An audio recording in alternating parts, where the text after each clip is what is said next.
And welcome back to our coverage of the European LCS, where Splyce and Vitality are setting up for picks and bans over here on the studio stage in EULCS2. Let's start by taking a look at the roster for Splyce, who have made a roster swap here coming into the summer split. And we'll get that on your screens in a moment. You can see the teams setting up on stage. And all right, let's talk about the players for a moment. We can. Well, what we can say about Splyce is they did make one change in their lineup. Of course, sticking with mostly Danish lineup, they've also picked up Mickey in the support role. And as somebody who, we've both worked on Challenger Series over the past year, this is not a guy that has got a Challenger Series pedigree when you look at it. He's not somebody that was like, hey, this guy did really well on X team in Challenger and suddenly he's here. But he's just coming through into this Splyce lineup and getting picked up alongside the rest of the team. No longer 5 Danes. No, not this time round. And the question is it enough? Right? Is the support upgrade enough? Yamata and the man on your screen has been responsible, of course, for developing the team.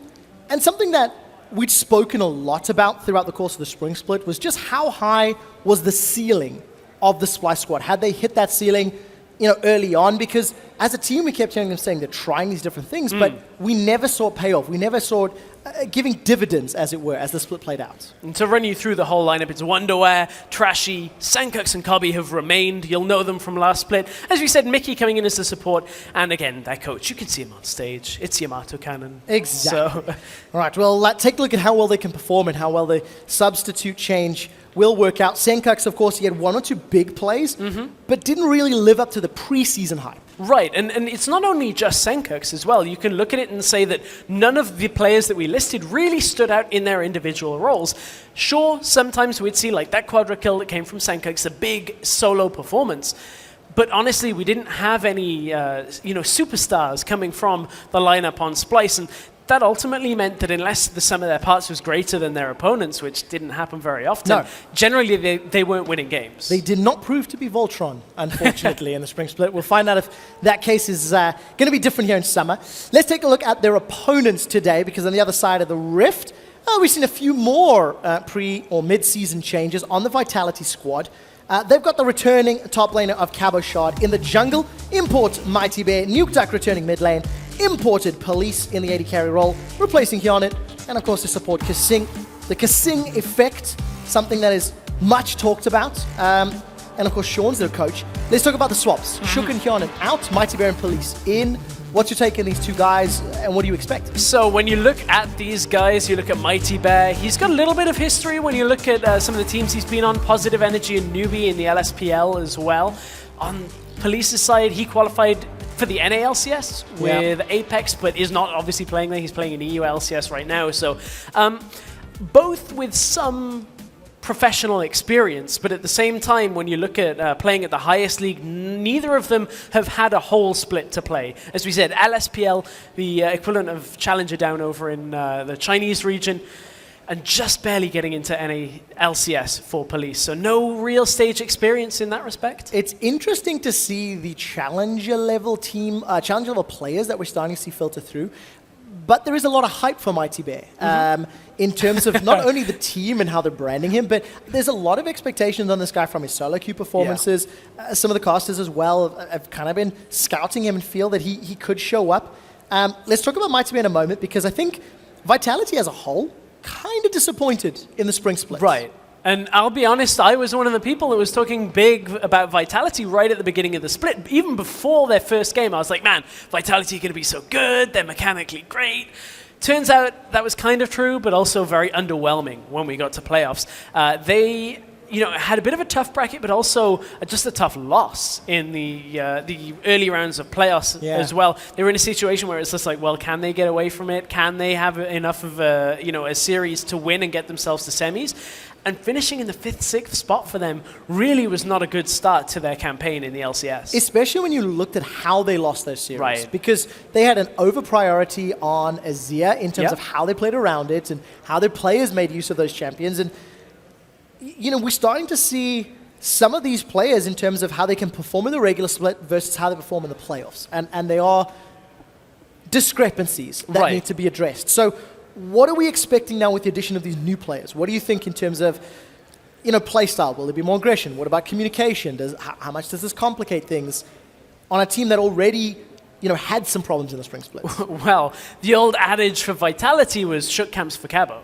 Yeah. Has that changed with, will Mighty Bear come in and say, no, we play by my rules now, and I'll be where I need to be on the map? That's the biggest question, I think, for this Vitality lineup, is it all Cabo or bust, or have they now got another carry and somebody that can facilitate that in Police and Mighty Bear? And you have to extend that discussion, right? Because the camping for Cabo dropped down when we got closer to playoffs, and it was a little bit more around Nuke Duck.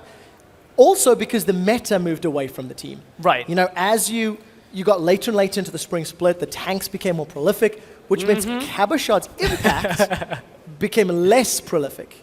And not a lot has changed. It's still primarily tanks, it's still primarily frontline, and that's not necessarily where Cabo shines the most. Yeah, that's a real big point as well, as we are entering a meta where perhaps we'll start to see a couple more carries come out. I mean, we started to see the likes of Fiora come through in LPL, LCK. We saw a game or two in EU Challenger, but it wasn't particularly convincing then. So maybe we'll see Cabo pulling out the carries, trying something a little different up in the top lane. If you can get that Rift Herald, you can have a little bit more power, but we've already seen teams completely neglect Rift Herald. I think it was both games. Disregarded both games, wasn't it? So we'll see what Caboshots decides to play.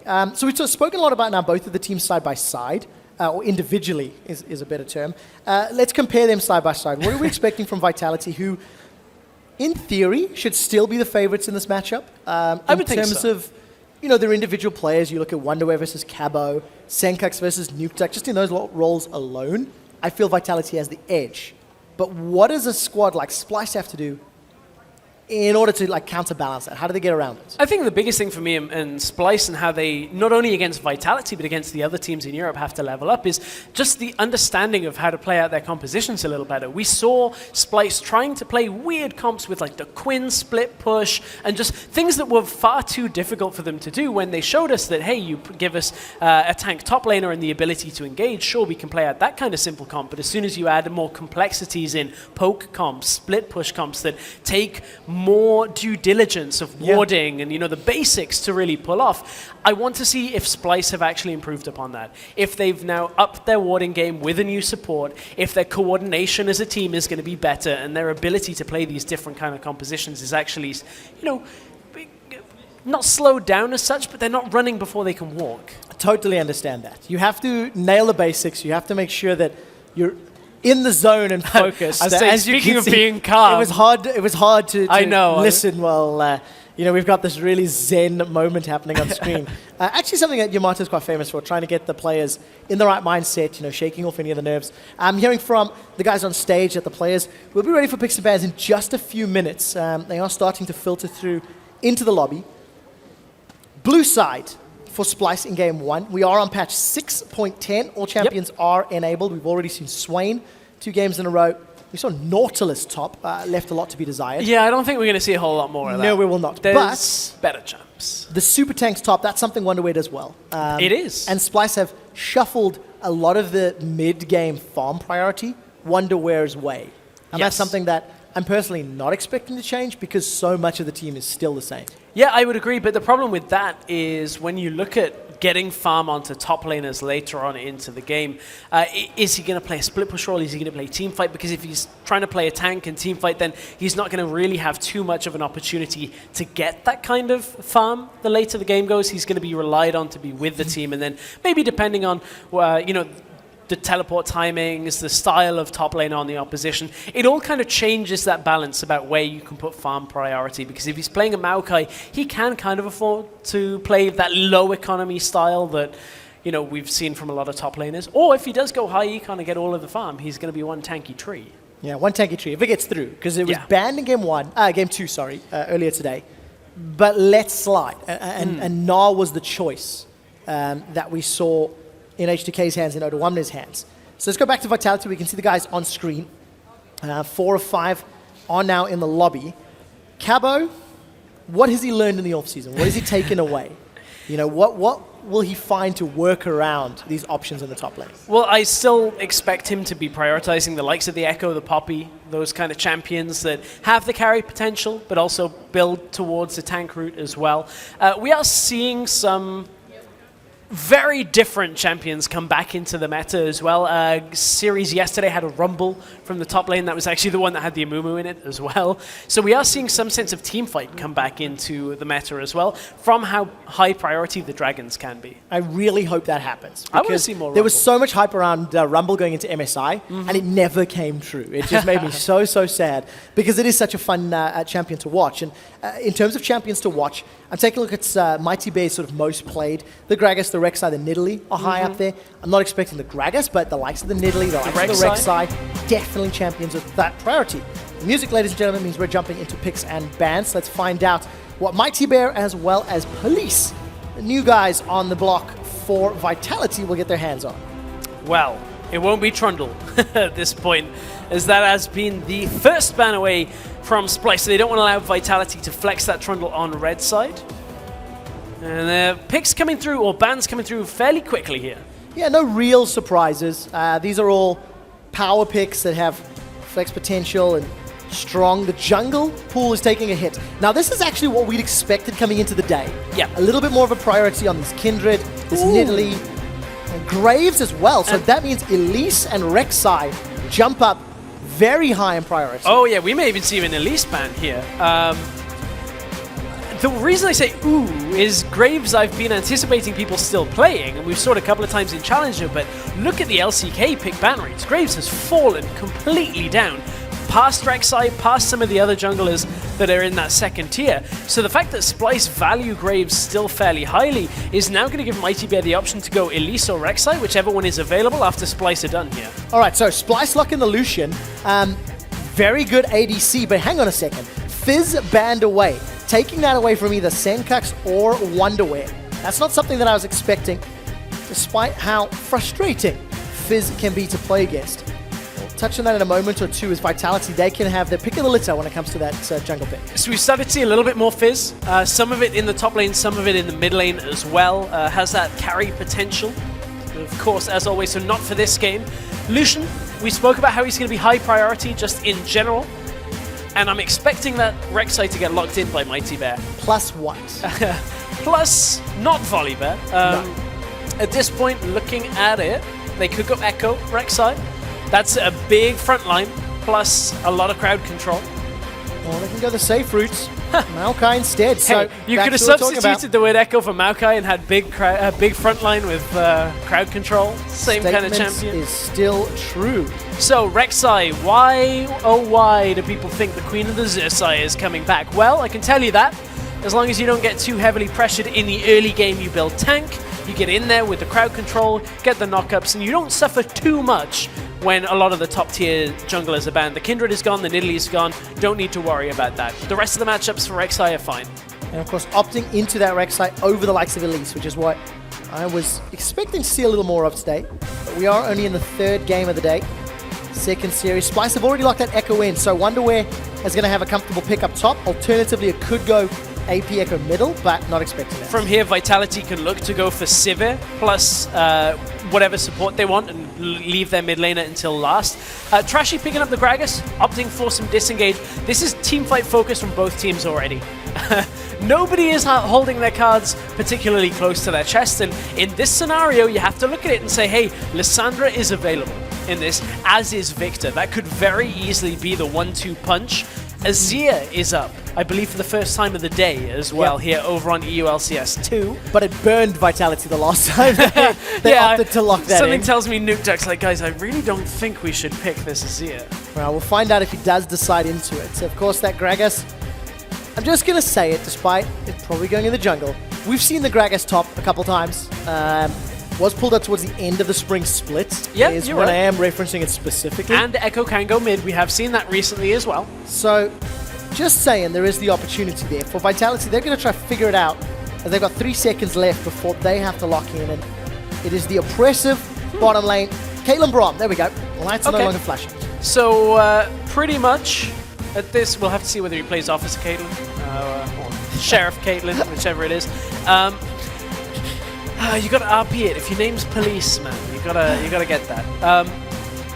What I was gonna say though is seeing they already have enough engage as it is, they don't really want to opt for the Sivir into the Lucian matchup. It's not the best matchup into this new Lucian build either, just because of how squishy Sivir is. And sure, you can spell shield 1, but as soon as he hits you twice more and stacks up that black cleaver, you are pretty dead pretty quick.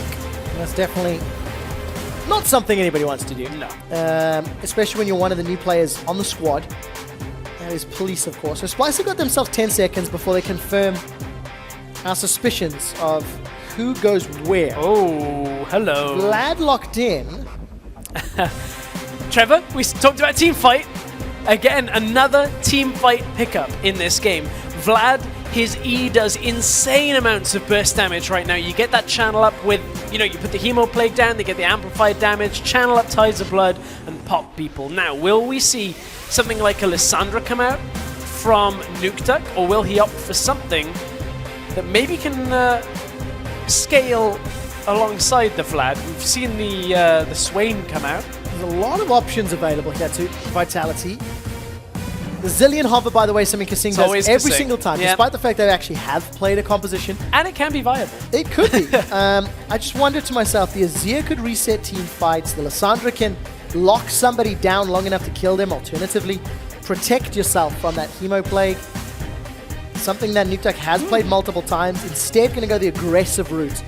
Lock in the LeBlanc, so daring Splyce to fight. So one of the things that Vladimir has as a weakness is his inability actually to lane against stronger lane opponents. Vlad needs to really hit those later levels where you get 8, 9, 10 before he can actually sustain up. And you're forced to trade your health in order to CS fairly effectively early on. So with Nukeduck taking the LeBlanc now with the Ignite, you're just saying, okay, well, I'm going to go aggressive. Every time you're low, I'm going to jump at you. You can't afford to utilize your health to trade for minions, and that's going to give me a laning advantage.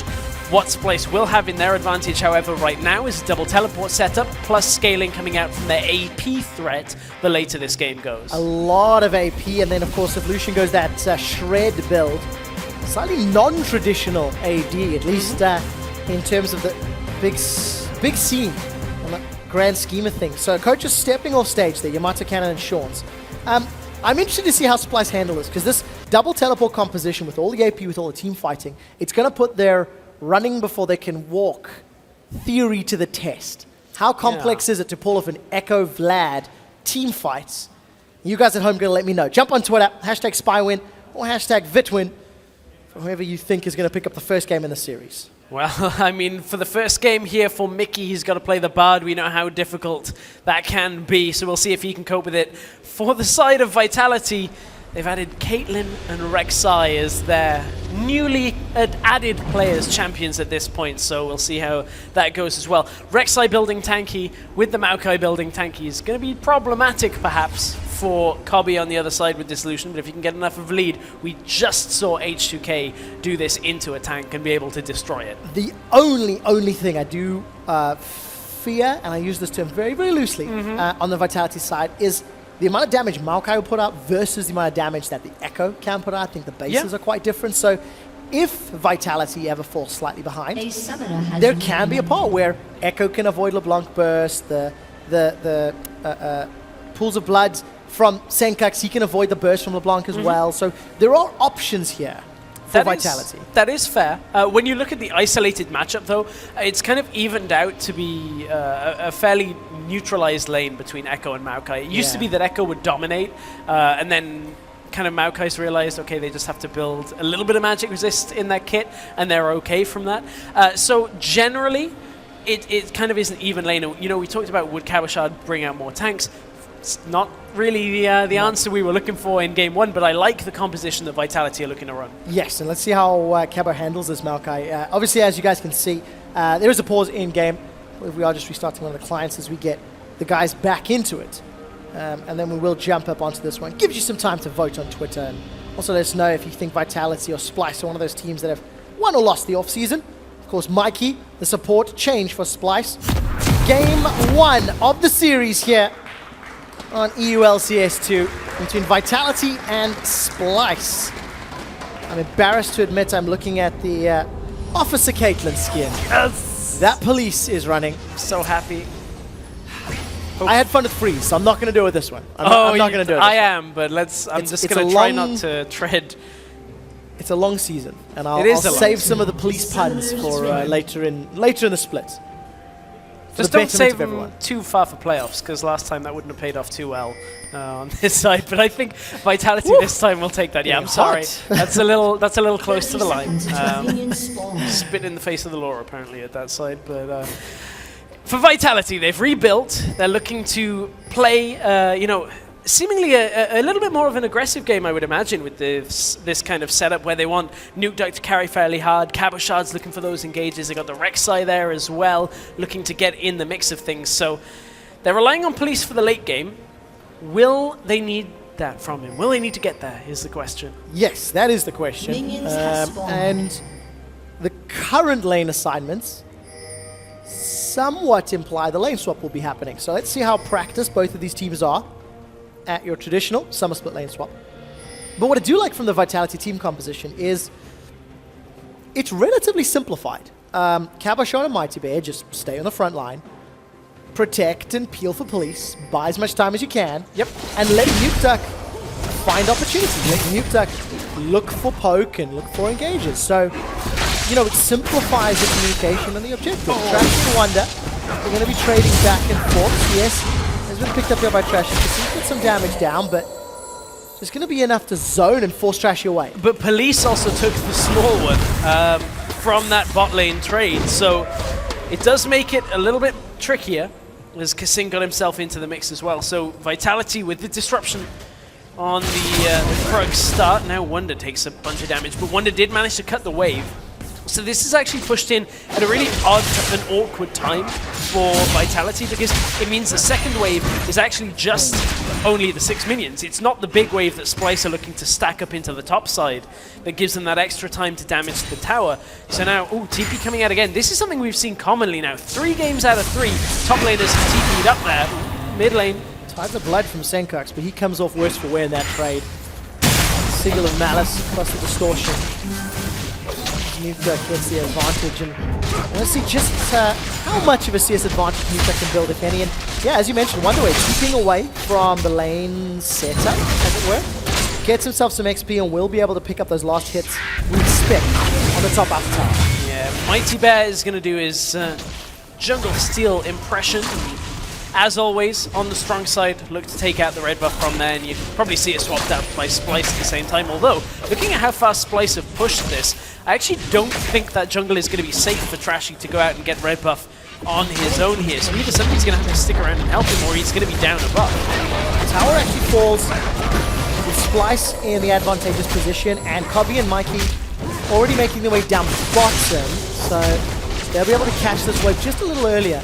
Technically means this is way Splyce ahead of tempo. Way earlier for Splyce. Look at it, Lucian is in his lane nearly at the minion wave before Vitality even started their recalls. So the knock-on effect of this is going to be up in the top side now. Echo has been able to take a little bit more CS, a little more experience here. And now will we see the return to standard lanes? No, Caitlyn's going top side, so they're looking to continue the 2v1. And all of this is at the cost of some CS and some time on Trashy.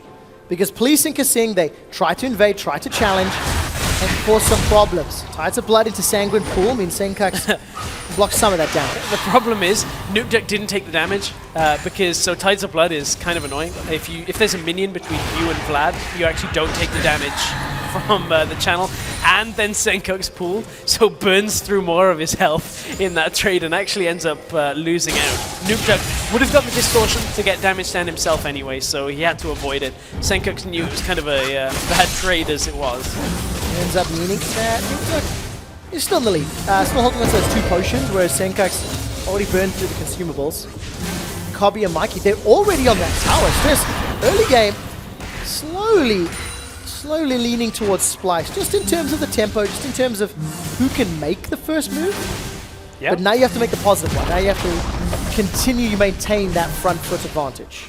And Vlad going with Torrent Shield right here against a ranged auto attacker in the mid lane as well. You want to just block some of those autos. That's why he doesn't have the massive amount of potions you would expect from like a boot start. So with that mid lane matchup somewhat going in Nukeduck's favor when it comes to the effective health, these trades are going very well in Splyce's favor. When you look at the turrets alone, now pushing out the bottom side, you're talking about the difference in health now of the turrets. They're pushing down pretty quickly here. Senkuk's mid lane. Oh, a lot of damage from Nukeduck. Senkux holds onto the Sanguine pool. Transfuses as he walks away. Tower goes in favor. Wonderware, Kabi and Mikey walk away. And this is actually a pretty good setup here for Mikey. He's got an experience advantage plus a level. Mountain Dragon started off here by Splyce as Senkux TP's mid. And Wonder's been given a lot of free time thanks to how this lane swap's played out. Look at how slow this dragon goes, though. Mountain Drake, very frustrating, but the tempo advantage that Splyce have allows them to do this. You can see they're going to have to juggle. This takes so long to do because of the added resistances. It's still such a good thing for Splyce, though, because you would not expect them to come out and have their lane swap nailed this early on. Again, Cabochard was so close that he didn't want to TP down to the bottom lane, so they take advantage of Wonder going up top, pushing through the wave faster. And this now gets us to a point where Vitality is still with this composition that kind of wants to team fight, but they're not getting there anytime soon. They're still so early on that Splyce can just sit on at least some of their advantage they just got from that dragon. They are just about behind on gold, but it's still a good advantage in tempo. Yeah, if I read that correctly, Fleece also just stole the Gromp away from Trashy, so Trashy's really hurting. Down about 500 gold, down 13 CS, down a level as well. And a lot of that just stems from how that laning phase has played out, how that early game has, caused him some headaches, caused him some troubles, but in the big picture, it's Vitality that still has the gold lead. Because, of course, those CS numbers, plus 15 on Mighty Bear, plus 15 on Police. It adds up. Well, that's the area that we may end up seeing Vitality come back into it, is Mighty Bear closer to that level 6, can get that Void Rush, get around the map faster. Has the Chilling Smite as well, which is something that we started to see on Rek'Sai. Use it on a target allows you an easier time to get that unburrow, but certainly not something we're expecting to see on every single champion. Nukeduck's really comfortable in this matchup. Yeah. Dodged so many of those Tides of Blood, using the minion wave incredibly effectively. Little love tap on those chains, didn't have the biggest of those. But that's the thing for Senkux right now, is he knows he's in a position where he has to concede the laning phase, so he just goes MR items, going for that Spirit Visage, which you build on Vlad anyway. You want that extra healing now as well, as you always did. So he's very comfortable to just go Magic Resist, avoid any all-in trades, never get to a situation where Nukeduck is able to utilize his Ignite, and then realistically has a fairly safe laning phase now that he's got a couple of levels under him. In the previous game, we talked a lot about the Swain and what we're expecting from the item build. I know we've seen Vladimir and CSQ, and I'm going to say mixed results. Yeah. That's how I'm going to temper it. What are you expecting to see on Senkux? Because you've touched the MR in 6.10 with the changes. Yeah, so when it comes to build, we see a lot of second or third item Spirit Visage. You see the Rallies come out as well. Anything that can provide him either health or AP benefits him, because the way his passive kind of amplified a lot of the alternative stats. The alternative stats. So more health gives you more AP gives you more health, that kind of thing. It bounces between each other, but don't stack. So it's not a loop. It's not infinite. You don't just get Warmugs and suddenly you're the strongest person in Warmug's death cap. No, you may still see a Warmugs. We have seen that on a couple, just because it allows him to stay alive a little bit longer, get more AP, therefore amplify a lot of the damage on the rest of his kit. That E is particularly potent. Let's see what Senkux decides to prioritize, because we've hit 10 minutes. Jungle interaction is incredibly limited thus far. Trashy's just fighting for scraps, and Mighty Bear is really running wherever he pleases. Got a pretty good network of tunnels to the bottom quadrants of the map. Kobe's just going to shove the wave in. So this is a very even game. The only thing that is different is the additional dragon in favor of Splyce. Yeah. But that will kind of compound itself. Maybe give Splyce an opportunity to look for further objectives. Of course, that will give them that true damage down onto turrets, onto epic monsters as well. I love saying epic monsters. You do you, dude. It's okay. I'm just saying, it's a great word, a great term. I love it. But, normally I just say Battle Dragon. Yeah, that's what I go with. But more traditional. More laid back that way. This game's very laid back, I'll put it that way. It is. No kills yet, 10 minutes in. I want to see what NukeDuck does about that. He's got himself the Abyssal Scepter, which I think is a very, very good purchase into the Echo Cracker's Vlad. Even Bard, to be fair. A lot of ancillary magic damage that's going to come in. Alright, you do you. Yep. Whatever you want to say. Try. You say epic, I say ancillary, you know what I mean? It's just, we're different like that. But as you mentioned, you know, the build-up, the farming stage, the fact that Police has gone pickaxe, recurve bow, that's not ideal. Yeah. Still waiting for that ultra proc. Really, teams are just looking for the power spikes and looking to get the itemization that allows them to engage. And that's the thing, with two team comps that really want to fight each other as a 5-man stack, it's going to take a while. We're waiting for that 2-item mark, but NukeDuck wants to go in. Looks like he's going to do something. He's going to distort away, then flash, magical journey, flash forward from Wonderwear. First blood goes to Splyce with the explosive cast. Oh, NukeDuck thought he could apparently go aggressive 1 versus 2 against an exhaust there. Really weird decision-making coming out from the mid laner, and that's going to cost Vitality the first blood. Luckily, nothing more as the rest of the team are there to group. Double-edged sword. All of that good work keeping Trashy down has been reversed with the first blood in his hands. Alternatively, it also means it did not go to Senkax. It did not go to Kobe, the two guys who you really want to get that money. And the Scaler, the Vladimir, down on the bottom lane, just got a whole chunk of farm as well. So he's working his way up towards his first item being completed. And as we say that, he is recalling Spirit Visage, gets completed. Mid lane, NukeDuck could back out here. He could easily back away from this situation, uses everything to go aggressive, and it gets punished. They were already coming down through the topside jungle. NukeDuck had to smell something was up. There was 2 people in that lane, man. And I wonder why Trashy decided to throw that cast. NukeDuck was down to around 200 HP. It looked like Wonderwear had his number. Trashy kill secures. He's like, I'm behind. Give me the kill. KS. Hey, the theme of the day continues as it's another aquatic Drake. Gonna be secured this time by Vitality, or maybe, actually, Vitality, they've been pushed away. Yeah. The support coming down from Splyce, and NukeDuck, he's defending the entrance. But you can see Splyce also realize they have the cut-in for mid lane here. Is if they can deny NukeDuck and Mighty Bear heading over to mid, they can easily push down that turret, take the turret for Dragon Trade, and that's a fine one for Splyce any day of the week. It's only Ocean Drake. We spoke about this. When you think of them in a priority way, it's Inferno, Mountain, then Ocean and Cloud, and there is a fair gap between Ocean and Cloud. Between Mountain and Ocean when you look at like 2 and 3 on the priority list. Yeah, 3 and 4, slightly less so. Yeah. But in terms of itemization, Kobe just picked up his Ghost Blade. So I like what Splyce did. They threatened the dragon enough for Vitality to back away, and Splyce applied pressure in the mid lane. You know, moving towards the tower. It's bought enough time for Kobe to rejoin the team, bring that Ghost Blade in, and in comparison to Police, has got a lot more power to play with. And you can see how the effect of the Trashy was in. Trashy, that was beautiful! NukeDuck had used the distortion, and Trashy just body slam flashes in. Splyce are punishing NukeDuck for this LeBlanc pick and being over-aggressive on it right now. That's going to be a turret. Kissing sticking around won't be picked off, but Splyce, every time NukeDuck goes aggressive, are able to answer very effectively in that middle lane. Zero hesitation from Trashy. Manages to jump in, commits the flash, and second kill into NukeDuck allows Splyce to give a 2,000 gold lead to the team, give a kill to Kobe, and most likely a Drake. Realistically, this is what we see when a player is desperately trying to kind of solo carry. Top lane, there is an engage on Wonderwear. Oh, Cabo Shard's looking OTP. superb. Teleport comes down from Senkax. Mighty Bear and Cabo Shard, they're running away. Cabo, oh, looked like he was in trouble right now. Managed to get out alive.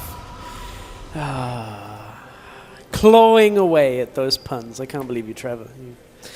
I'm going to leave it. It's fine. At this point, I'm kind of frustrated by what NukeDuck is doing in this game. And the reason he's kind of overextending, looking for these plays, is because he needs to buy time for Police. Police is behind on his item build.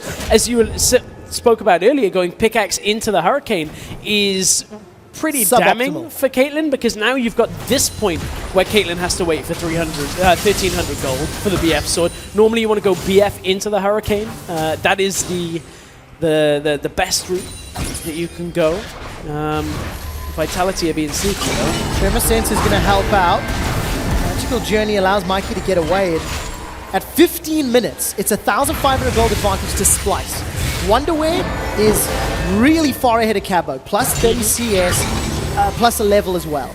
Senkux is out farming Nukta, and despite the deficit for Cobby on Police, he's actually ahead in gold as well. And that's the benefit that these lane assignments and the matchups have right now, is the natural progression towards magic resist for both top and mid for Splyce neutralizes again Nukeduck's effect on this game, because Police isn't going to be really in fights until he gets to that 2-3 item point.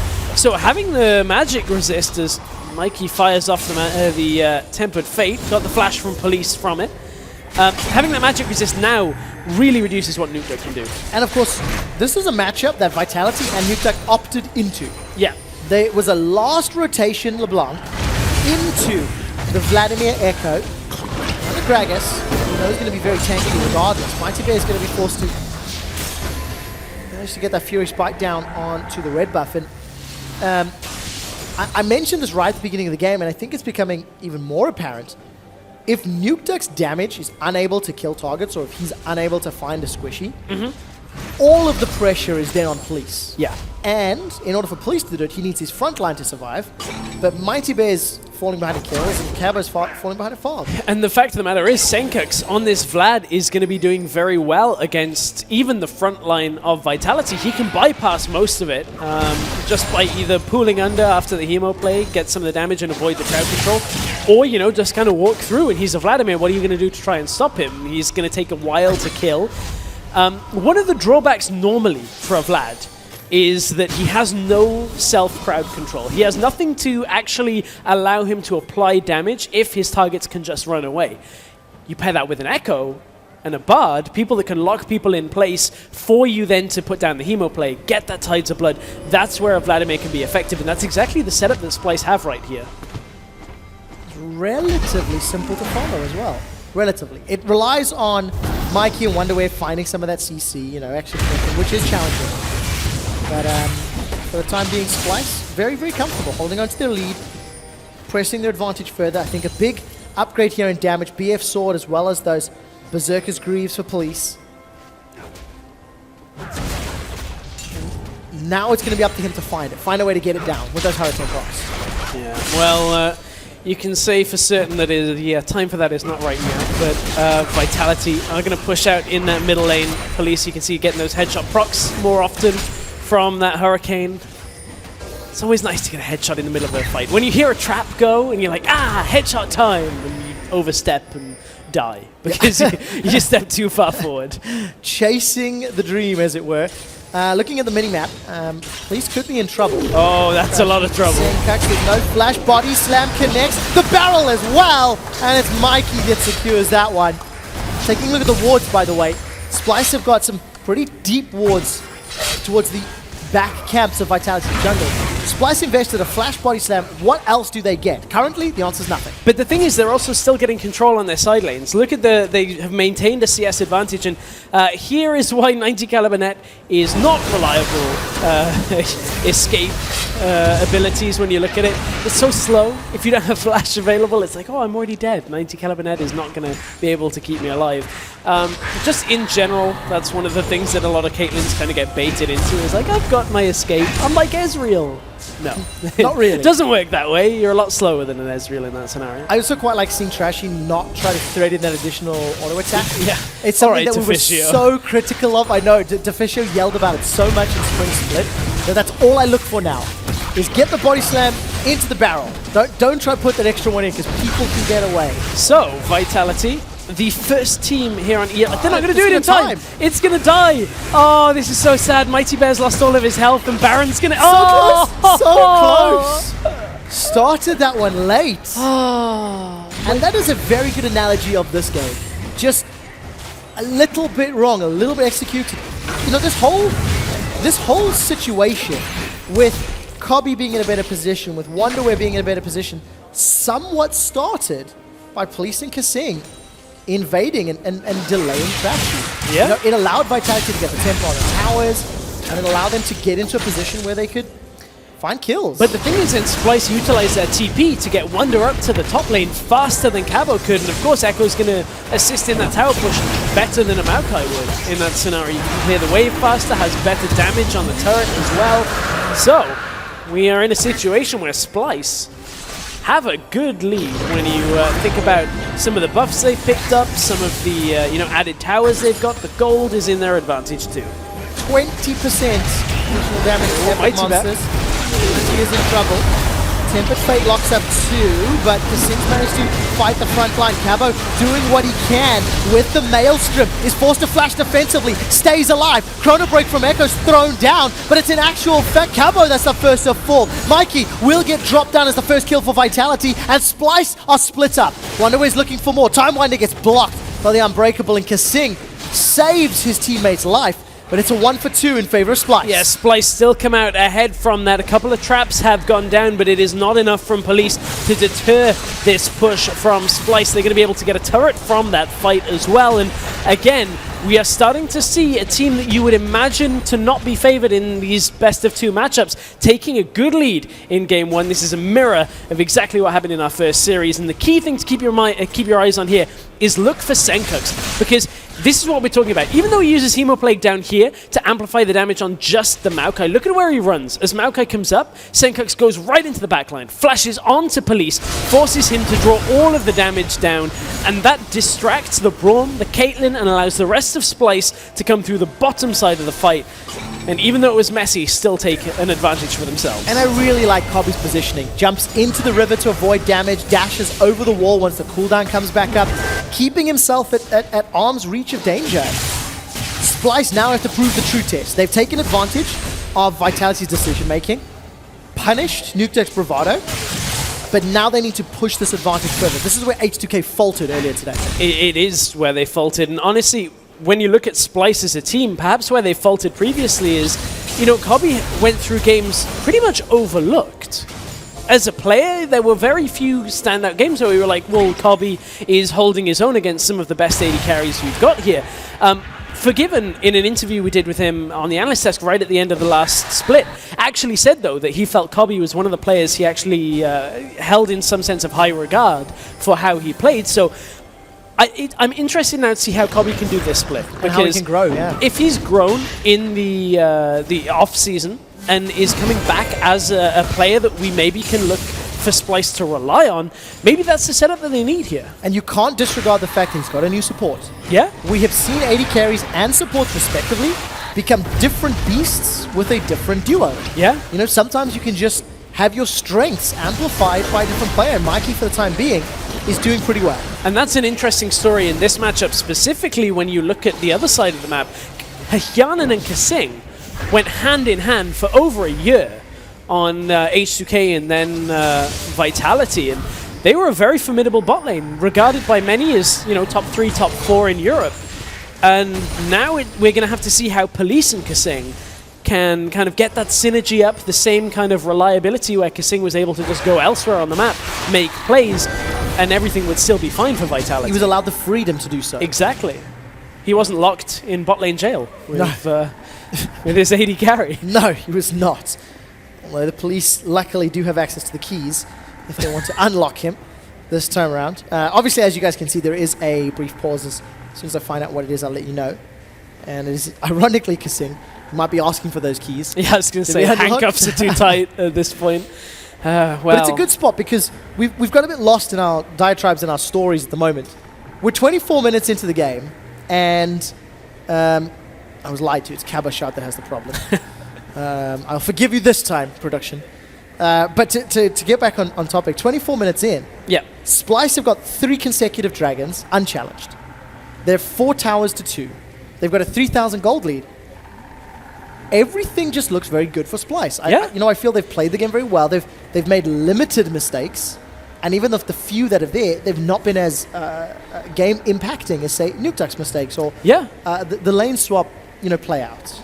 I mean, I look at this game and on paper I was thinking, well, Splyce, they're probably a team that they're fighting to avoid the bottom of the table, look for that safe spot, maybe make it into playoffs. But right now they're looking actually pretty good, just in general. And I know we've said that about teams coming into the split and then they've disappointed. We spoke about Roccat last split as well. I feel like, again, it's Splyce making a lot of good calls as opposed to just Vitality dropping the ball in certain scenarios. So I like what Splyce are offering. Trashy, after his rough start, has actually picked it back up. He's been in the right place at the right time and has been a bit of an instigator for this Splyce lineup. Great combos. Yeah. I mean, the 2 flash body slams we've watched have resulted in kills and an advantage for Splyce. I'm very excited to see how not only this game plays out, but then how Vitality bounce back. Because H2K versus Roccat in game 1, there was a very clear refocus from H2K. And Jankos came out and became this absolute monster that he was not in game 1. The best of 2s that we now have in summer, this is an interesting setup where we have the potential for that as well. I'm just chuckling because we got the clicking of Rek'Sai in the background. I'm like, 10 meters, 8 meters. But we have gone from 5 to 1 to 0 on the counter now, and we are back into game. Because we've been joined in the trophy case. They're not right on top of us. Not just yet. Right, Mighty Bear gets spotted out by Wonderware. So, going to play with that one a little bit later in the split. The rest of Splyce now reposition. Just before the pause happened, Vitality were clearing out wards in and around the Baron pit, and it looked like Splyce were trying to set up to work for that one, but didn't work out this time round. So, there's an interesting kind of difference in this Splyce perhaps and last split Splyce. And I wonder whether it's to do with the actual meta shift. But in this game, Splyce got 3 dragons. In the whole of last split, they only got 19. Wow. So maybe it's the emphasis on dragon priority and objective priority as we have a Baron that is turning this Splyce team around. Who's gonna get it? The answer is Splyce. Teleports have come down as Vitality are in the retreat. Mighty Bear's left by the Lonesome, and he's taken down by Cobby. 3-0-3 for Cobby's Lucian. The rest of Splyce group up, set their sights on the top inner turret. And Cabo was nowhere to be seen. Unable to get involved. Teleport available. Splyce take themselves the tower as well. And the interesting thing for that Baron setup is Mighty Bear was near the Baron, but then ended up recalling. Wasn't on vision is the key thing. And very curious timing out from Splyce to just go, hey, let's just go for the Baron. I don't think there are junglers around here. Ultimately, Mighty Bear would come back and end up dying, but just good timing again by Splyce. This is the second time that we've seen a non-favored team just go for the Baron when they hadn't won a fight, hadn't done anything, and take the first one of the series. Yeah, very well played indeed. Now we need to see how Splyce are going to push this one out. Cabo decides not to TP in. Mighty Bear with the strange recall timing. Maybe some communication problems on the side of Vitality. Problem might be a strong word, but issues. There we go.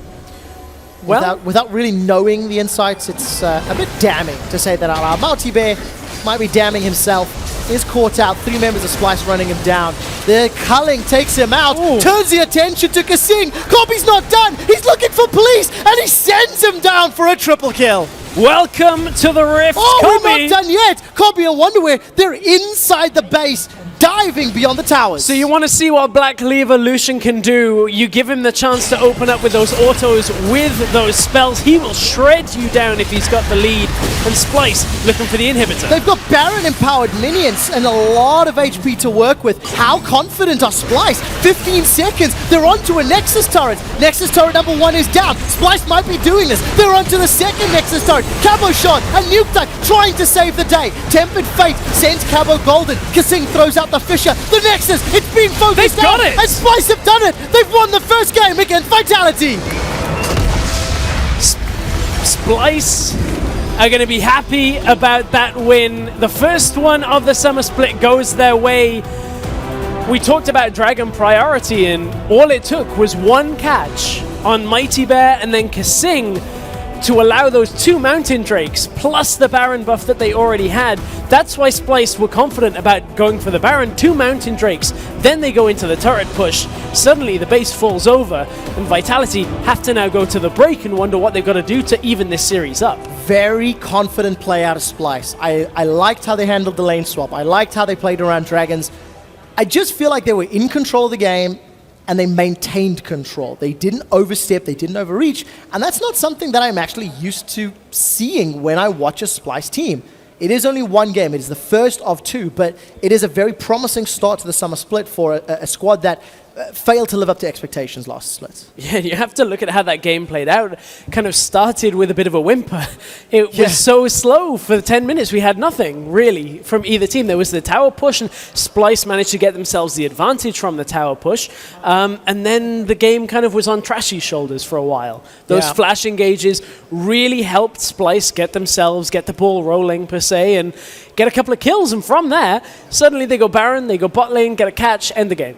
Done.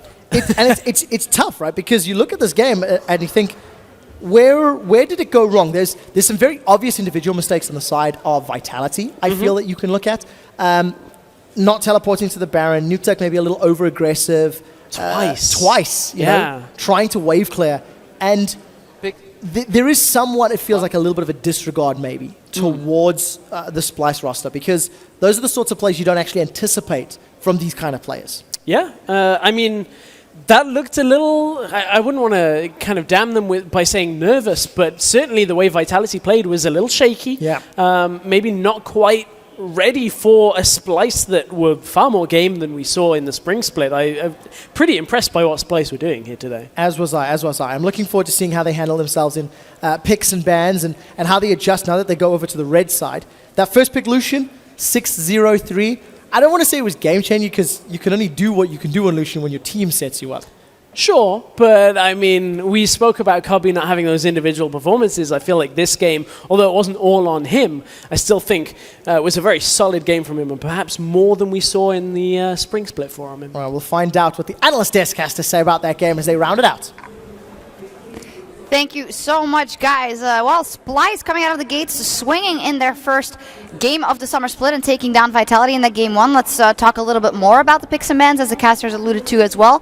Especially, Vidius, we were looking at the mid lane for picks, and that Vlad coming out, that's something that we had seen. What did you make of it in this composition? So I thought the Vlad was really cool. I thought that as a champion, he fit really well into their sort of pick teamfight composition. He scales very nicely into the late game, and he has a lot of very positive matchups. It's quite difficult. I mean, in the early game, he can get pushed around, but moving past that, he generally holds his own, given that you tend to go for an early Spirit Visage. The big issue for me was that LeBlanc pick into the Vlad. I mean, if you can get a good early game, then great, but if you can't put any sort of pressure down, then that LeBlanc is just going to get rolled over by the Vlad. Yeah, you're getting cheers for your analysis. Actually, we're here in the arena as well, so we are hearing cheers for Schalke versus EULCS over on stream 1, which is heating up, but we'll continue talking about Splyce. And that's just in pick and ban, so something crazy must have happened there. We'll get to that later. Overwatch the VOD maybe myself. Hey, but getting cheers for your analysis is a nice kind of different vibe, right? Implying we never had that before? I'm not sure. Anyways, I definitely have to echo what Vidius is saying here. Just the reaction from Vitality. Yeah, I mean, first rotation, Maokai and Rek'Sai. The whole reason we've seen Rek'Sai coming to the fold a lot more right now is because it was Rek'Sai, right? Or did I write that down wrong? Rek'Sai for Vitality. Oh my god, I saw like 2 confused looks. Like, what the hell are you saying? It's because of the pick on the other. Yeah. Anyways, Maokai and Rek'Sai, the whole reason Rek'Sai came back into the fold is because top lane was going a lot more damage oriented and supports were getting a lot more damage oriented. But Vitality, they opt to pick 2 heavy tanks. They followed up with a Braum that leaves you with a massive, beefy front line. You pick a Caitlyn, maybe good for late game damage. But then you round it out with a LeBlanc. Out of all picks, an assassin that gets punished from behind, does nothing in teamfights.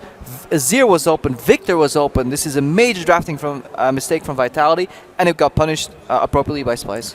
That's exactly it. I really wanted to emphasize the fact that you let through the Azir, you let through the Victor, both really good matchups into the Vlad in the sense that they can keep him pushed underneath the turret early on, you can set him far behind, and you can build yourself a massive advantage moving forward into these beautiful mid to late game team fights. But Vitality, going for the LeBlanc, I just don't know what was going through their heads when they decided to draft that pickup. Real quick into the game then, because we've been ranting about it. There was a lane swap.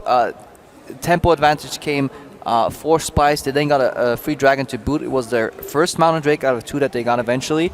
And they started making some picks on the LeBlanc from Nukeduck. So not only did they have a bad pick, that bad pick from Vitality got punished even harder with those pickoffs. Yeah, let's take a look at some of those pickups for Nukeduck, obviously saying that LeBlanc was already in a bad position, and then, well, he gets it handed to him as well. Yeah, he certainly does. I mean, he's super overextended into a 2 versus 1 lane. He doesn't respect the possibility of a flank, and he ends up giving away that first blood. So, not entirely sure why Splyce decided. Well, I understand why Splyce decided to make that play, but Nukeduck, again, overextending, setting himself up easily for Trashy to make this play and set his team up for success. So yeah, Nukeduck really not being aware of his surroundings, I think, is the biggest thing we have to take from here. You can't go aggressive as a LeBlanc unless you know where exactly everybody is. He wasn't aware of who could potentially be flanking him, and then going for the double dash or the aggressive dashes is another mistake. So not only was the LeBlanc pick a mistake, the LeBlanc was also played improperly. Yeah. It's heating up in here for UL versus Schalke as well. To round up and take a look at the final replay, a fight 21 minutes into the game. How did that shape the rest of the game, Verius? So, I mean, this is, again, you're seeing the power of this Mountain Drake. Oh, sorry, this is slightly earlier on. But the fact that the Bardot is what you need to keep your eyes on here, because you set up onto both Mighty Bear and Police, which means that when the flank comes in from Maokai, he's pretty much left up a creek without a paddle. There's very little that he can do. He quickly gets chunked out, and then because Splyce have the positional advantage and the flank hasn't worked out in favor of Vitality, and the fact that Nukeduck contributes very little to this fight overall, it's just Splyce with better positioning and just their composition coming out ahead overall. Yeah, we have to credit Splyce here, because it seems that one change that they made, or maybe it's just at the beginning of the split, they had a lot of time to work towards a new goal, but they look reinvigorated. And the player of the game for us is Kabi, which is not something that I had expected to announce at the end of this game, because he hadn't been the most flashiest player on Splyce whatsoever. There's obviously debate. Kabi stepped well into the room that was created for him. Yes. For me, this was a really tough one to call. So there was a lot of doubt going on, like do we have Trashy? You know, maybe Mickey had a really good early performance. I think just Splyce operated as a team. That was their mantra last split as well, but they lacked some individual talent, especially in support. I mean, Nisbeth just wasn't the greatest player, and Mickey definitely showed up, showing that he can also play the Bard. And that's the thing I really want to emphasize. During the downtime, we were wondering whether or not, or how much Splyce will have developed. And the fact that they come in against Vitality, where there's so much hype around Mighty Bear in particular, Nukeduck has been a praised mid laner for a very long time, and the fact that Splyce come in so convincingly, and Vitality not really stepping up to be the team, is just a really overall very impressive performance game 1. Yeah, we'll need to see what happens when Vitality actually drafts properly. Yeah. I mean, the same thing we saw over on Stream 1 when H2K versus Rocket, that ended in a 1-on-1 rather, after Rocket came out very convincingly in game 1. So this new best of 2s here in Europe definitely leaving a lot of room for the teams to adapt on the fly. For us here, though, we're going to take a quick break as the teams ready up for game 2. Our coverage of the European LCS continues in 3.5. Wants to go in. He's going to do something. He's going to distort away. Then Flash, Magical Journey. Flash forward from Wonderwear. First blood. The Culling takes him out. Ooh. Turns the attention to Kasing. Kobe's not done. He's looking for Police. And he sends him down for a triple kill. They're on to the second Nexus turret. Cabo shot. And Nukeduck trying to save the day. Tempered Fate sends Cabo golden. Kasing throws out the Fisher. The Nexus. It's been focused out. And Splyce have done it.